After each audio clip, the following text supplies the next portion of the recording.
Thank you so much Grant, for sitting down with me. thank you. Glad to be why here. don't you tell us about your book? No, I don't feel like it. Okay. Let's talk The about world's something else. shortest interview. My book is called So That Happened, and it is sort of my way of taking advantage of the 30 years of weirdness I've experienced as an actor in the entertainment industry. I kind of I realized that my experience might be valuable to people in some way. Plus, it's turned out to be pretty funny. Well, that's great. I understand you had a Broadway background. Your parents were both on Broadway. Yes. My parents are actors, and my mother's a playwright. Actually, she wrote a show called "I'm Getting My Act Together and Taking It on the Road," which was a big deal in the late '70s feminist movement. And so I was always backstage and loved it sort of from afar because I realized that most of the actors in the theater had actual talent. And I thought, well, so important. That's exactly. That's going to be a problem for me. So I said, television is the place for me. No, what happened was I was always sort of attracted to it, but I couldn't really sing. So I spent a lot of years studying as a kid, trying to become a better actor. And was lucky enough that by the time I was 18 or 19, there was this flurry of parts that Matthew Broderick had originated, and I happened to look almost exactly like Matthew Broderick at that time. Wow! So they needed understudies, and I filled that void beautifully. And I understand then you went on to play in Pretty in Pink with Yes. John Hughes, which is a great film. Thank you so much. Yeah, Pretty in Pink was, I think, my third movie. And it was so exciting to be a part of because right before we started shooting it, The Breakfast Club came out. And The Breakfast Club was huge, and everybody knew it was going to be around forever because it was just a great piece of work. And so what was cool for us was we sort of got to feel like, okay, we're in the next iteration of this. This is an exciting thing to be a part of. And I got to meet Molly Ringwald, and that was very exciting. and work with Andrew McCarthy, and he's dreamy. He's a dreamboat.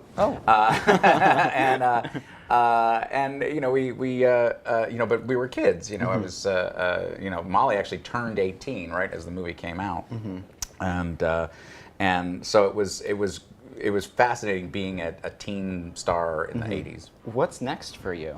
Good question. Well, I wrote a book called So That Happened. You did? Yes. Is that why you're here? Right here. That's why I'm here.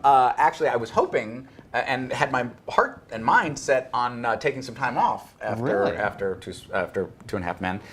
But stupidly, I wrote a book, and now I feel the need to let people know that I wrote a book and that they can purchase it at their local bookstore. What is something in this book that people would find a little bit unexpected, something that people don't know about you?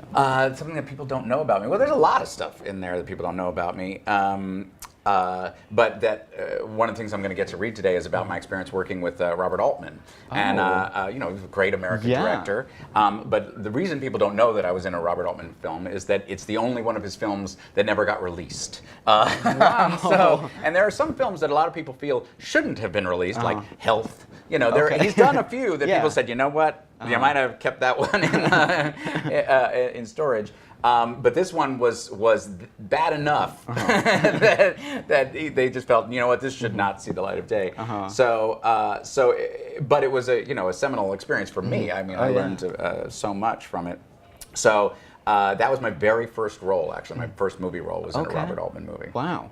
The interesting thing for me about writing the book was I think a lot of people expected a tell-all. It's like, here's what really happened behind the scenes. And there's an element of that because it was fascinating being behind the scenes at both the Two and a Half Men crisis and Pretty in Pink and being a teen actor in the 80s.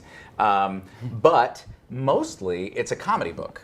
Mostly it's just about how bizarre it is to work in the entertainment industry.